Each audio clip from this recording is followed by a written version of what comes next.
Buenos días, iglesia. Bien, hace 8 días hablamos sobre ¿qué? ¿Alguien recuerda de qué hablamos? ¿O vieron el video de la Biblia? Sí. Hablamos de la resurrección, ¿listo? La resurrección. ¿Por qué es importante la resurrección? Y bueno, antes de eso habíamos estado estudiando Primera de Pedro, ahora vamos a hablar de Segunda de Pedro. Entonces yo los invito a que abran sus Biblias en Segunda de Pedro. Segunda de Pedro, capítulo 1, versículo 1. Voy a leer el saludo de la carta, dice Segunda de Pedro 1. Un cordial saludo de Simón Pedro, siervo y apóstol de Jesucristo, a todos los que comparten una fe tan preciosa como la nuestra, porque nuestro Dios y Salvador Jesucristo es justo. Que Dios les dé cada vez más de su generoso amor y paz.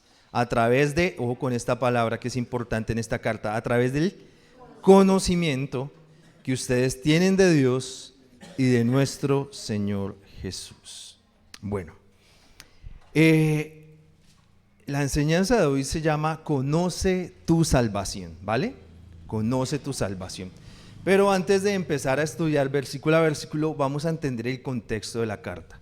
La primera carta, recordamos que ya no es el Pedro fantoche que sale en las películas, ¿cierto? Que en un momento es brillante y al siguiente lo arruina todo, y pues ese Pedro, pues somos nosotros, ¿cierto? Somos todos nosotros, gente con luz y con sombras.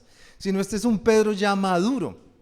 Y entendemos que bíblicamente, aunque la cultura dice no, ser maduro es feo, hay que verse joven, no importa, siempre, o sea, envejecer está mal, pues lo que dice la Biblia es todo lo contrario, envejecer está bien, ¿sí? Y hasta la economía nos está dando el sentido, porque la economía se va a volver como la cabeza de mi tío, plateada, ¿sí o no?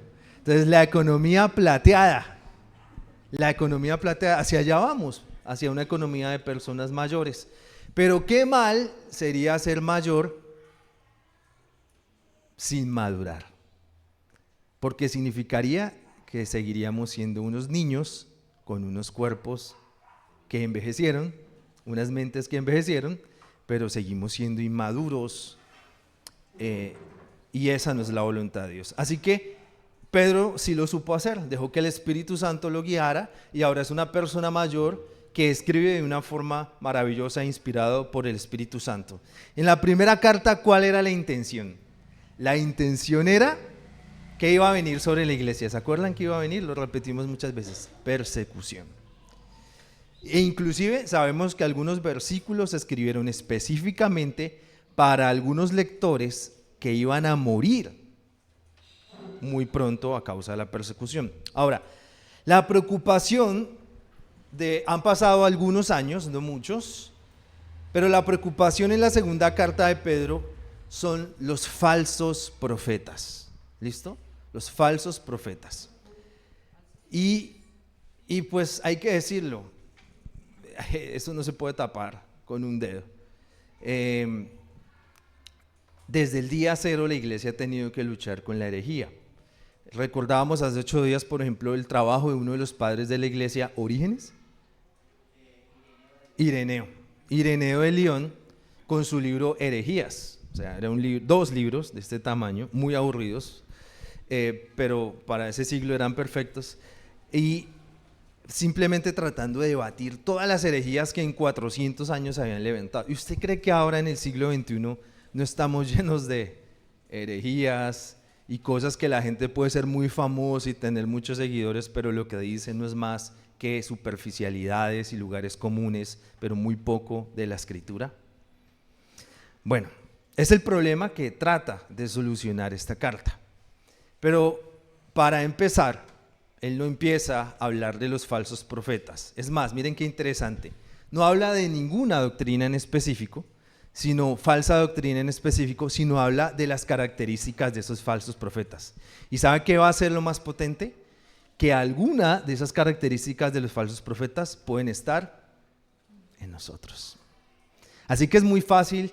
Yo alguna vez, tengo un amigo que eso ya no lo hace, pero él lo hacía en su momento, ponía en pantallas videos de no sé, de alguien, de un falso profeta. Miren lo que hizo y cómo empujó a esa persona y miren cómo le saca la plata, ¿sí? Él ya no lo hace porque maduró. Y sería una pérdida de tiempo ponerse a sacar que una lista de quién es bueno y quién es malo. Eso lo hacía la Santa Inquisición y ya cerraron las oficinas. Ahora, el texto se concentra en las características de los falsos profetas.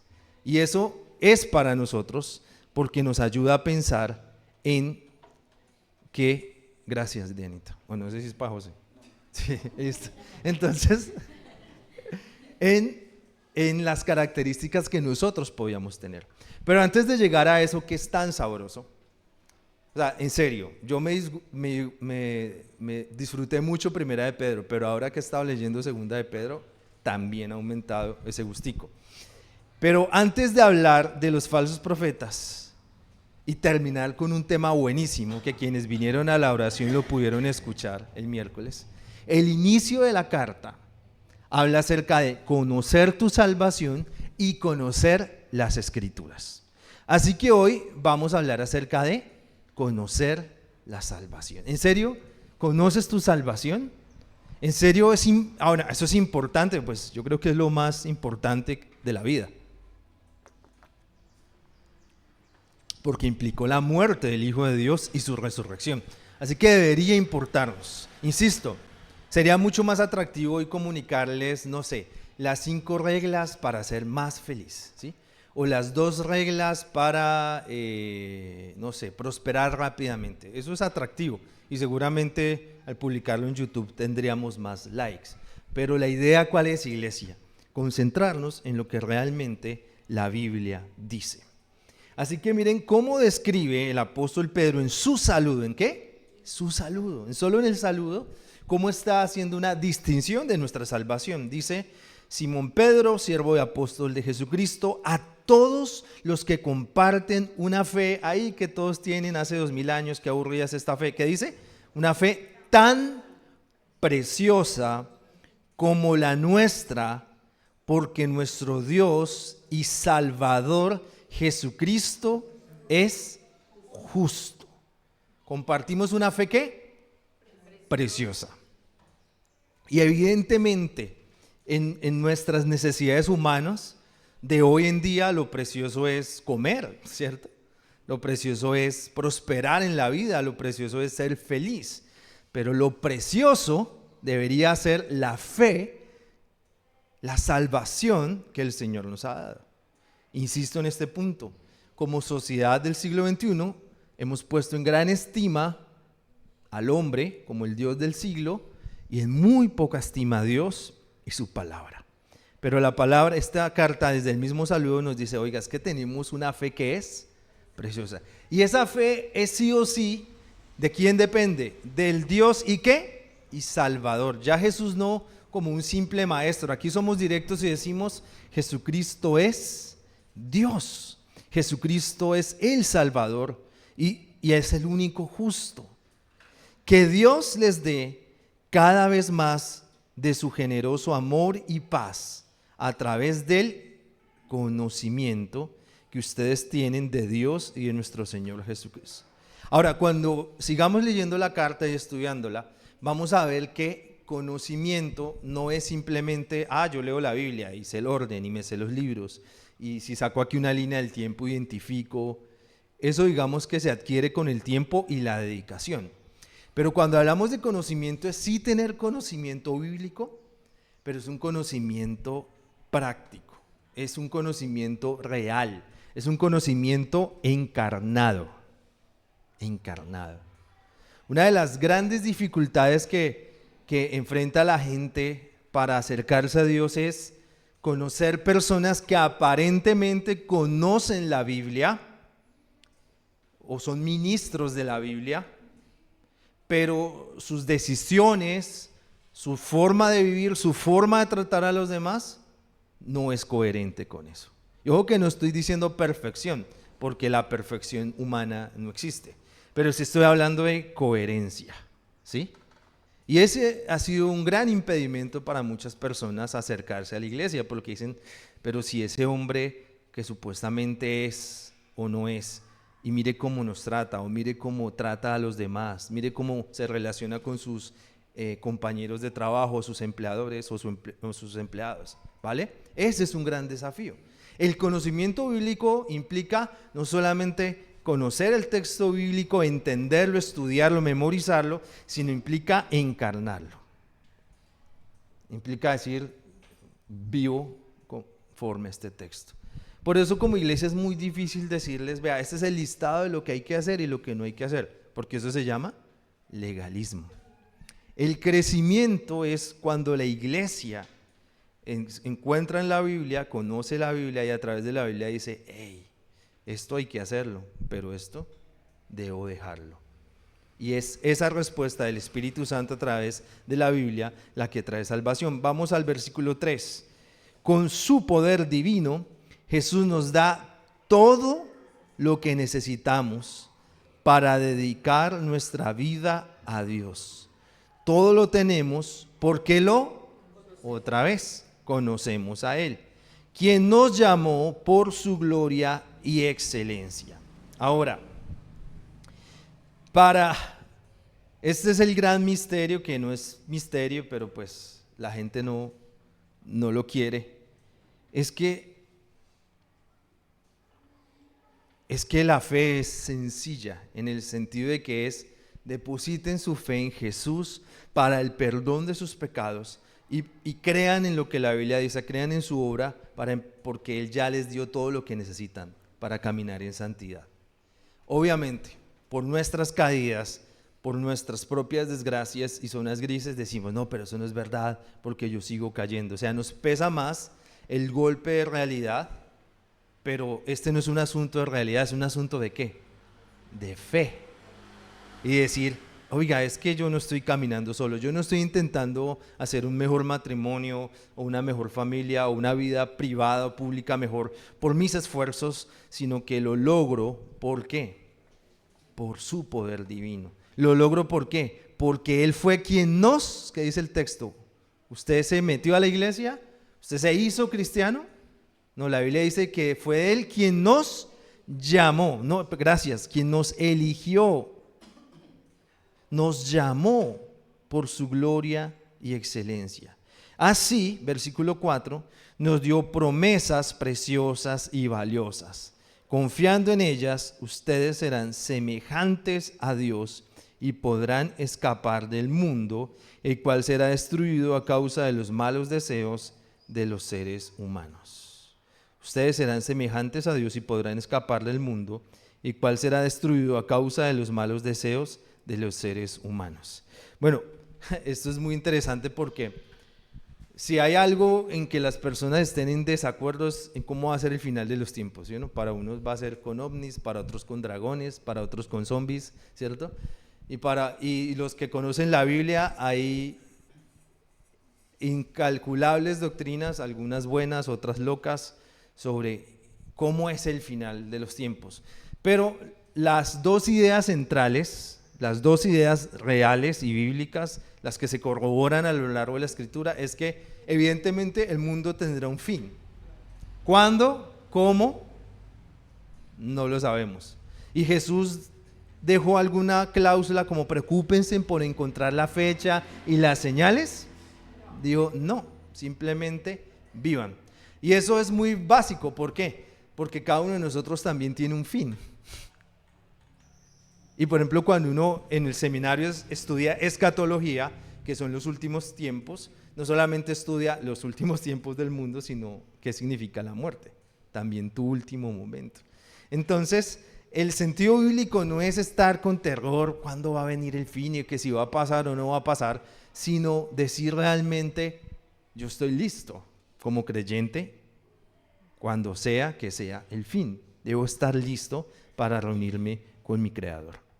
Entonces, dos ideas. Una, siempre va a haber el fin. Y segundo, que Jesús vendrá.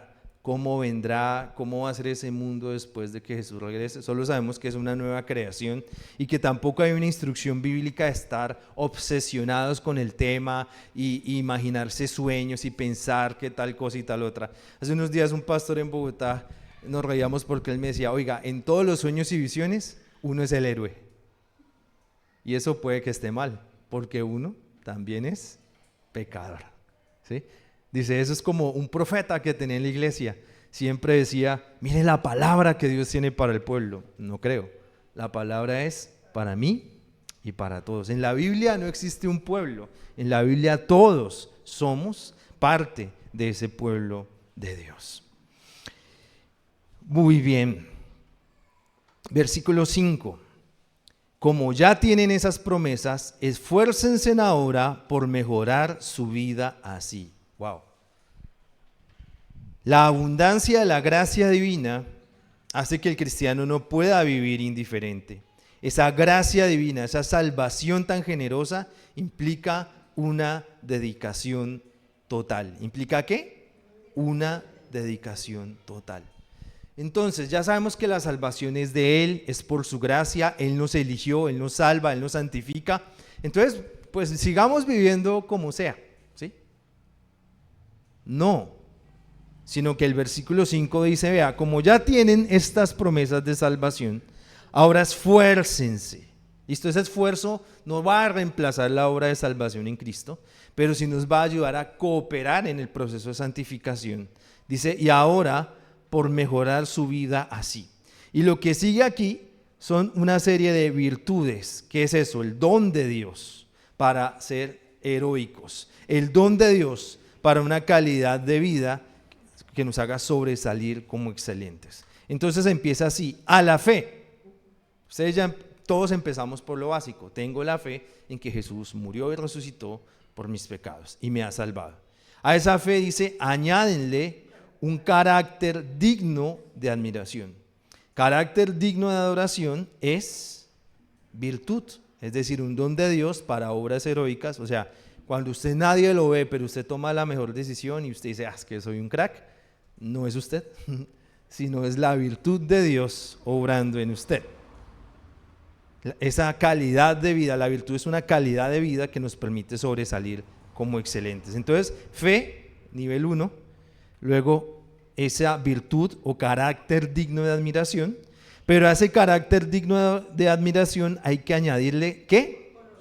Conocimiento. Y otra vez, el estudio bíblico es una bendición, el conocimiento teológico es una bendición, pero no son el fin, son el medio para santificar, son un medio para crecer en nuestra salvación, crecer en nuestra santificación. Cuando hablamos de conocimiento es la vivencia de la palabra, la vivencia de la palabra. Y está diciendo Pedro en una carta donde su interés es, van a luchar contra falsos profetas y lo único que los puede defender es el conocimiento. ¿Qué es eso? Conozcan su salvación, conozcan su escritura y sean consistentes. Encarnen esa palabra que han recibido, vívanla día tras día, día tras día. Cuando uno reemplaza la palabra, está en grave peligro.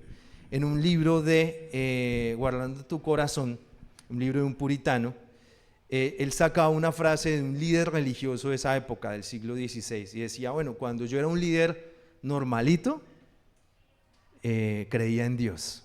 Esto es verdad y es una palabra en el lecho de la muerte. Cuando empecé a crecer dentro de esa jerarquía, de esa religión, empecé a tener mis dudas. Y ahora que soy el líder de todos y estoy muriendo, sé que estoy condenado y el infierno me espera.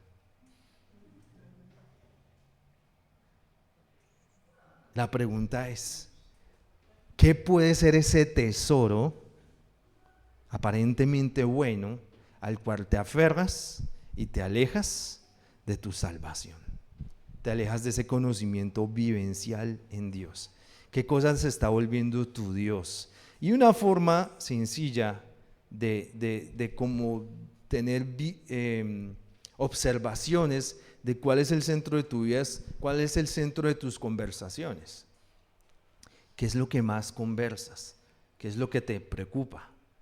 ¿Qué es lo que más buscas o googleas? ¿Sí? ¿Cuál es el resultado del algoritmo con vos? Si le preguntáramos al algoritmo, ve, y a fulana qué le gusta, no, esto, su tema más importante es esto. ¿Qué se está volviendo tu Dios? Para decir, he abandonado el conocimiento de encarnar estos principios bíblicos y decir, no, yo quiero vivir así. Y esto es algo que de nuevo yo no puedo sacar una lista porque sería legalismo, sino que el Señor de verdad le habla a cada uno que está ocupando el corazón del Señor. Lo he dicho una y otra vez, estas locuras políticas, ¿sí?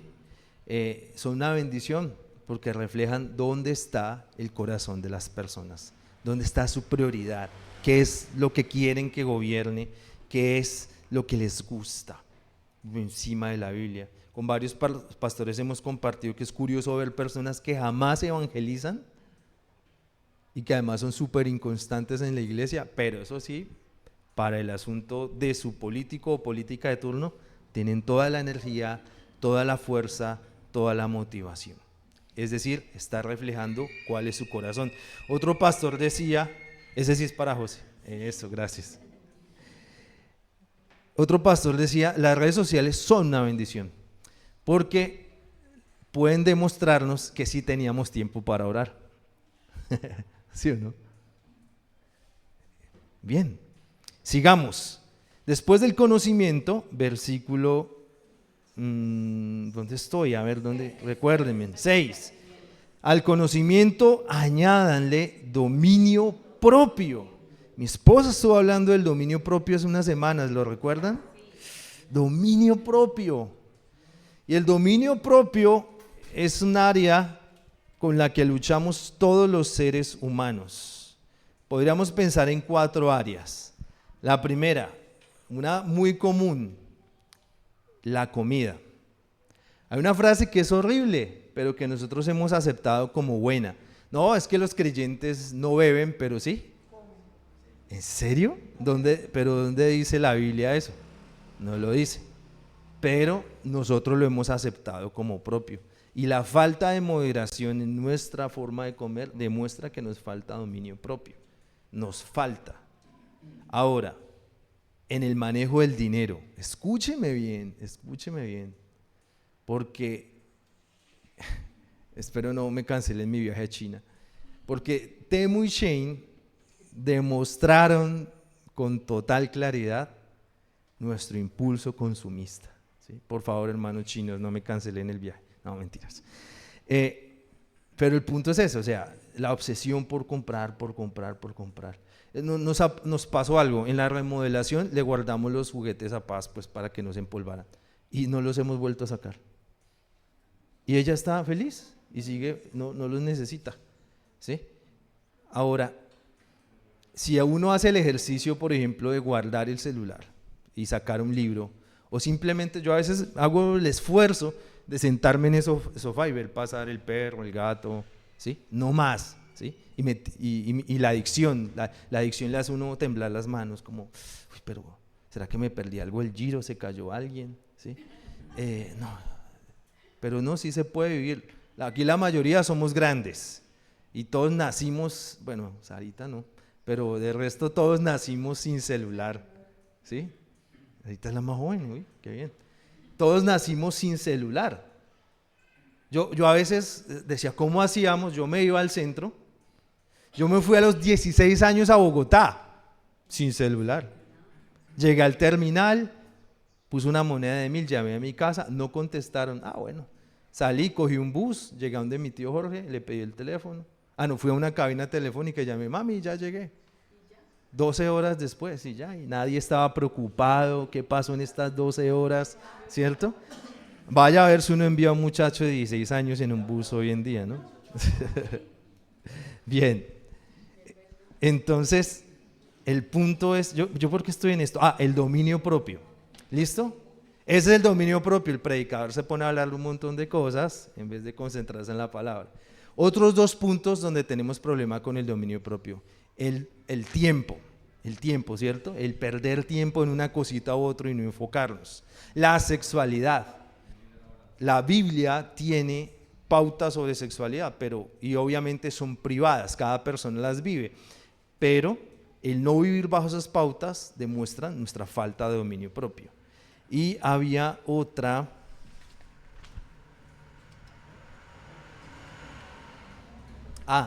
el dinero, que a eso venía el comentario de los chinos.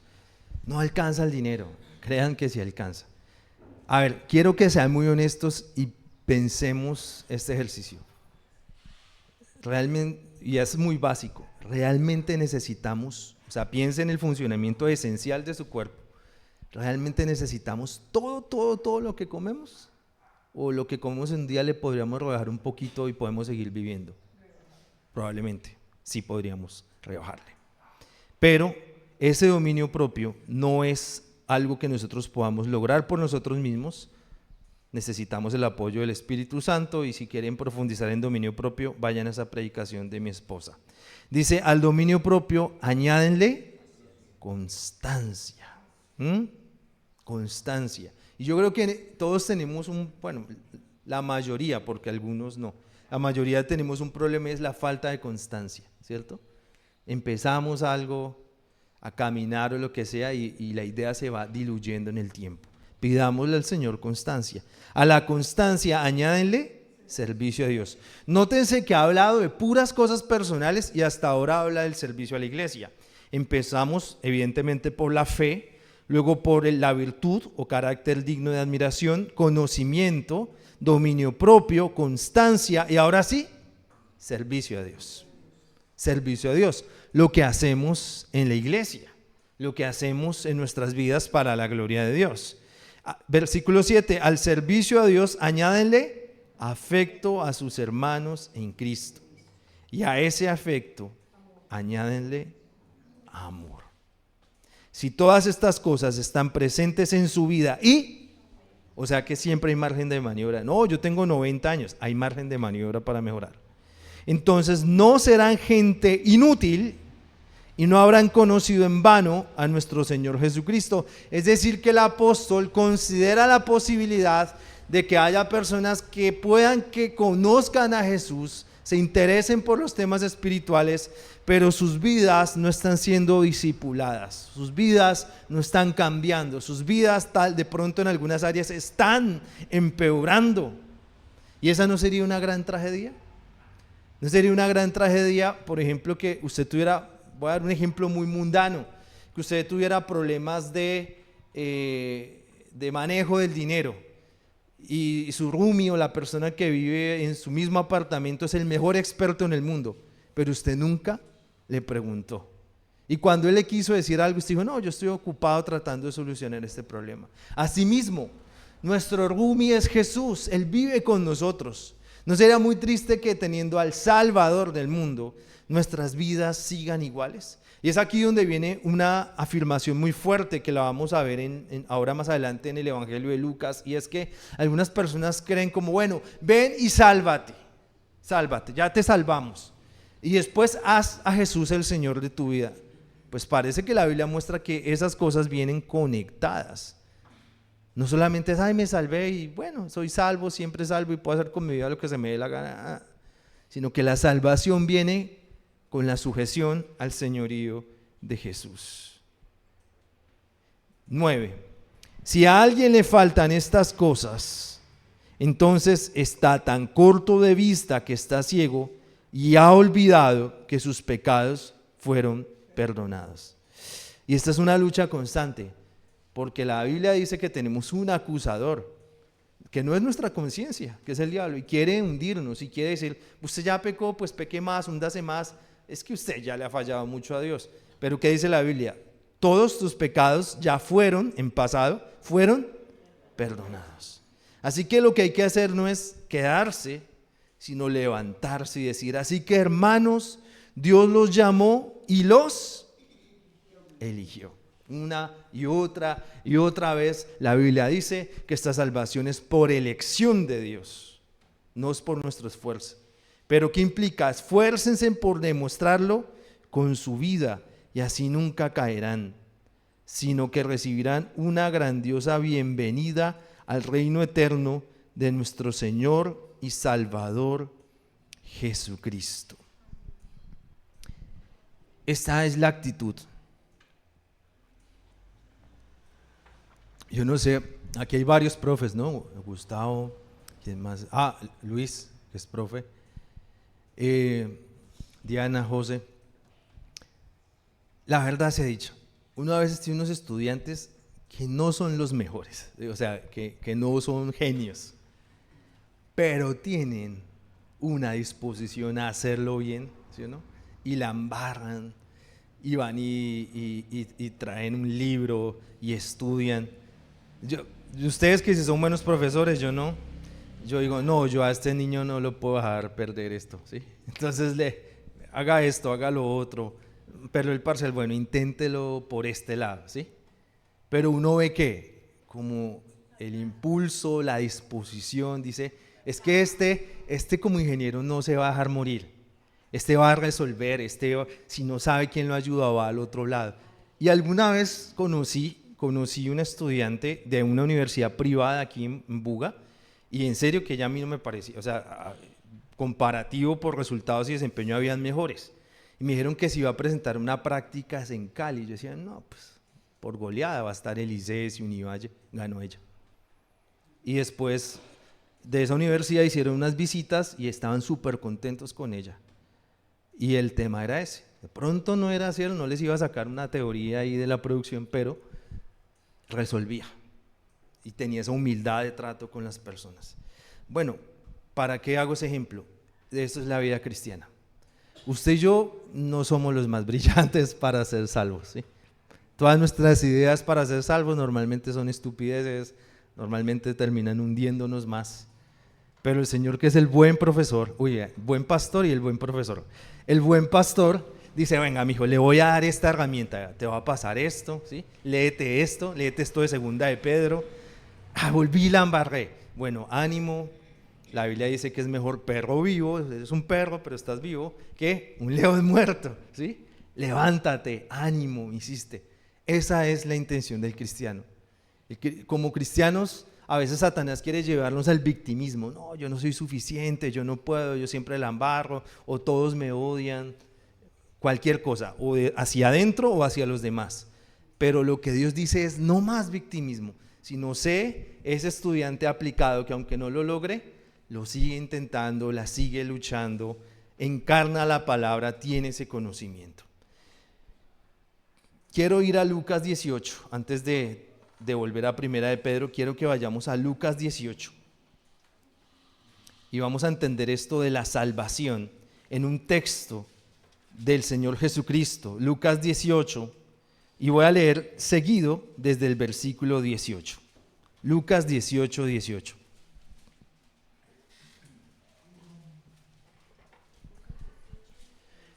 Y 18 dice, un dirigente le preguntó, maestro bueno, ¿qué debo hacer para tener vida eterna? Jesús le contestó, ¿por qué me llamas bueno? Solo Dios es bueno. Tú sabes los mandamientos, no cometas adulterio, no mates, no robes, no des falso testimonio, respeta a tu papá y a tu mamá. Entonces el dirigente dijo, los he obedecido todos desde que era joven. ¿Quién no quiere esa persona cerca? No, pues chévere, ¿cierto? Pero miren lo que Jesús hace. Cuando Jesús escuchó esto, le dijo, todavía hay algo que te hace falta. Vende todo lo que tienes y reparte el dinero a los pobres. Así tendrás una recompensa en el cielo, luego ven y sígame. Pero cuando el dirigente oyó esto, se puso muy triste porque era muy rico. Al verlo tan triste, Jesús dijo, qué difícil es para los ricos entrar al reino de Dios. Es más fácil que un camello pase por el ojo de una aguja que un rico entre al reino de Dios. La gente que lo escuchó preguntó, entonces, ¿quién podrá salvarse? Jesús dijo, lo que es imposible para los hombres es posible para Dios. Entonces, empecemos por esto, iglesia. Empecemos las tres fallas de este maestro. Primero, la salamería. Ay, maestro bueno. Era un dirigente, ¿no? Un líder religioso, un líder comunitario, no sé, o ambos. Y se acercó a Jesús con salamería. Pero Jesús lo confronta y le dice, ¿por qué? ¿Qué estás diciendo? Enfócate en Dios. Y luego él le dice, bueno, ¿quieres tener la vida eterna? Cumple los mandamientos. Hago la siguiente pregunta a cristianos y cristianas del siglo XXI que me están escuchando. ¿Hay alguien capaz de cumplir todos los mandamientos? No. O sea que lo que respondía este hombre fue una mentira. Ahora, pues la mayoría no ha matado, ¿cierto? La mayoría no ha adulterado. Lo de robar, ya uno dice, sí, cuando me cogí esa papa en la galería, sí, no sé. O cuando pequeño robé los juguetes de mi primo, entonces ya dicen, bueno, ya fallé, Señor, me arrepiento por robar. Pero en nuestras relaciones con los demás no fallamos a veces al mentir, al fallar a la verdad. O sea, el punto o la realidad es que este Señor lo confronta con su religiosidad primero. No me vengas aquí que yo soy bueno, que no sé qué, solo bueno es Dios. Segundo, te confronto con el legalismo. Yo soy capaz de esto, yo leí esto, yo ayuné esto, yo oré esto. No, mira, eso es muy bueno, debe vivirse así, pero nada de eso te salvará. Porque la pregunta de este hombre es, ¿qué me puede dar la vida eterna? Y tampoco era cumplir los mandamientos, aunque los mandamientos deban cumplirse. Dígame, ¿cuándo más Jesús le pidió a alguien que vendiera todo y se lo diera a los pobres? ¿En qué texto dice que llamó a otra persona y le dijo, venga, venda? ¿Quién lo hizo? Hay evidencias que en la iglesia primitiva, algunas, no todas, personas lo hicieron, ¿sí? Pero no es como un requisito, bueno, y aquí ya saben, todos vendan sus cosas, me dan el dinero a mí y yo lo reparto a los pobres, ¿cierto? Eso ya suena sospechoso. O sea que realmente esto no es una cosa, un mandamiento global, sino que este hombre insistió tanto en su bondad que el Señor lo confrontó, ¿en dónde? En su pecado específico. Y su pecado específico es que él no era rico, sino que era muy rico. Es como, ¿qué pasa con esos profesores fraudulentos de 90 millones en las universidades públicas? ¿Será que si les bajamos de golpe el sueldo a 20 millones se van a morir de hambre? ¿Será que alguien que gane 20 millones mensuales se va a morir de hambre? No, pero primero se hacen matar que dejar eso. Entonces, el punto es, Jesús le confrontó, ¿sí? Le confrontó. Es más, la gente dice que es comunismo el impuesto a los grandes riquezas, pero la Biblia lo muestra en la ley judía, que las grandes riquezas tendrían que dar una parte hacia los pobres. Toda la ley judía lo indica por temporada. Eso no es el invento de los comunistas, eso está en la Biblia. Las grandes riquezas deberían socorrer una parte para los pobres. Y aquí confronta el Señor a este hombre y le dice, no solamente pues fuera el impuesto a la riqueza, ¿no? ¿Qué le pidió? Vender todo. Y ya, e irse sin nada, con sus calzoncillos y camiseta, a seguir a Jesús. No, ahí sí ya no le gustó. Pero aún, pregunta iglesia, pero aún si este hombre hubiera hecho eso, ¿eso lo salvaba? No. ¿Listo? Entonces no importa qué grandes sacrificios hagas, aunque los tengas que hacer por el bien de tu vida, por crecer en santificación, pero ningún sacrificio te salvará. Ahora, luego el Señor dice, qué difícil es que los ricos entren al reino de Dios. Entonces este sí es versículo prosocialista, ¿cierto? Los ricos no entrarán en el reino, y bueno, y toda la teología de la liberación. Pues mira que esa riqueza cabemos todos, porque mi riqueza puede ser mi conocimiento teológico. Uy, no, es que como esta iglesia nadie sabe como yo, o esos otros pastores no saben. Mi riqueza puede ser mi familia. No, es que mi familia, miren cómo se portan esos chinitos, en cambio los míos, ¿sí? Mi riqueza personal, es que ese trabajo que yo tengo, ¿cuál puede ser su riqueza? Es que como yo hago plátanos, nadie, no sé, puede ser algo muy tonto, pero puede ser su riqueza. Y Jesús comparaba algo, ¿qué era la aguja? La entrada estrecha a un lugar o a una ciudad. Como esta cuadra cuando parquean carros a ambos lados, uno dice, no pasa, y sí pasan, ¿cierto? La de José, esa cuadra es terrible, en las noches dan hasta tiros, que es terrible. Entonces la cuadra, esta otra cuadra de allá, pero el Señor ya trajo los primeros vecinos de allá. Eso era pasar por el rico. Usted el camión de la basura, cada vez que pasa la hora, ¿sí o no? Tiene que pitar en la cuadra de atrás. Aquí la gente de bien y allá, mentiras. Y allá sí les toca esperar que abran el espacio. Bueno, ¿cuál es ese camión de basura que pretendes pasar por la cuadra de José y Diana? ¿Ah? La única forma de que ellos puedan pasar es que quiten los carros o se bajen y pasen a pie. Entonces la pregunta es, iglesia, si quieres pasar al otro lado que es tu salvación, quítate tu riqueza, quítate lo que te hace creerte más sabio y reconozcamos al Señor. Y aquí viene, también los que manipulan a la gente con milagros solo leen este versículo, hasta está escrito en varias iglesias. Lo que es imposible para los hombres es posible para Dios. Pero nosotros sabemos que Dios sana, pero también Dios nos permite vivir con nuestra enfermedad. Que Dios une familias, pero también sabemos que hay familias quebradas que necesitan ser restauradas y seguir avanzando. Un Dios de los montes y de los valles, no un Dios milagrero. Pero si leemos bien el contexto de este versículo, ¿cuál es? Que solo Dios puede salvar. Que si te da un milagro, eso no dice ese texto. Ese texto dice que solo Dios puede salvar. Y aquí está nuestra fe, iglesia. Nuestra fe es el Señor nos salvó.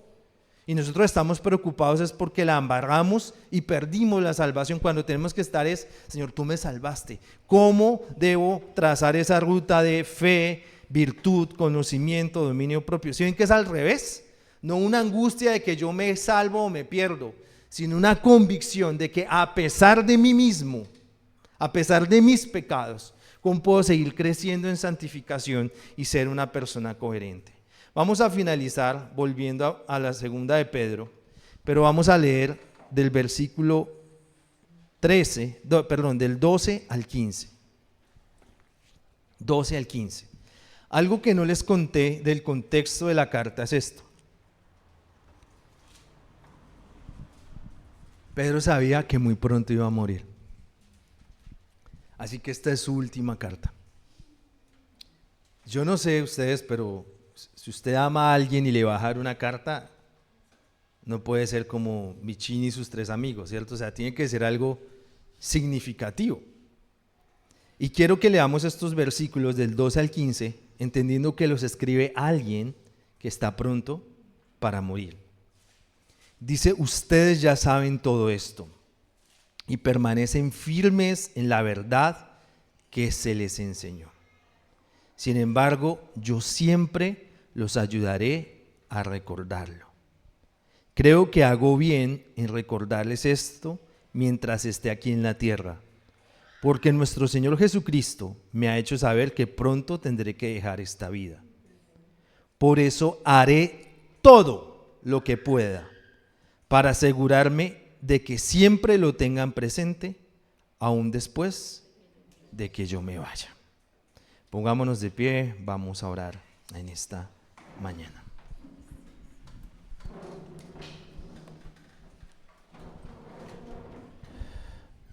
Señor, gracias por esta salvación tan grande que nos has dado. Gracias porque tu palabra es lo que nos satisface, tu palabra es lo que nos llena. Yo te pido, Señor, que cumplamos el primer objetivo de esta carta y es conocer nuestra salvación, entender que no es algo que viene de nuestras fuerzas, entender que cualquier intento de salvarnos a nosotros mismos es falso evangelio, que el evangelio del libertinaje, de poder vivir en lujuria, en falta de dominio propio, en viviendo solo en egoísmo y no va a pasar nada, es un falso evangelio. Pero también el vivir bajo legalismos, presiones, medir a los demás, juzgar a los demás y juzgarme aún más severamente a mí mismo, también es un falso evangelio, porque la salvación es del Señor, quien nos eligió y nos transformó. Señor, yo oro para que quites de nosotros lo que nos enfoque y no quiero desconocer tu dolor, no quiero desconocer tu lucha, no quiero desconocer que de verdad estás en una batalla por tu vida, pero esa batalla no puede ser tu corazón. Hoy renunciamos al victimismo, ya sea de victimizarnos a nosotros mismos o estar viendo a todos los demás como víctimas. sino decimos: en el Señor nuestro Dios tenemos salvación. En el Señor nuestro Dios tenemos la victoria. En el Señor nuestro Dios tenemos la fortaleza. En el Señor nuestro Dios tenemos la sabiduría. Nos aferramos a esto. Y yo quiero que pienses que en esta mañana el Señor nos habla acerca de lo más importante que podemos tener. ¿Hay algo más grande que la salvación por la eternidad? No lo hay. Por eso agradecidos estamos de esta salvación tan grande. Agradecidos estamos de que una y otra vez en tu palabra nos lo recuerdes. Una y otra vez en esta plataforma se predique el Evangelio y nos recuerdes una salvación tan grande. Pero gracias, Señor, porque no estamos solos. Y esa salvación no es simplemente algo que nos dan por ahí, sino es una salvación que parte de una fe simple, sencilla en la cruz, pero que nos permite transitar a un carácter digno de admiración, esa virtud, don de Dios. Pero también nos permite transitar al conocimiento bíblico, a esa palabra impregnada, a esa encarnación de lo que leemos.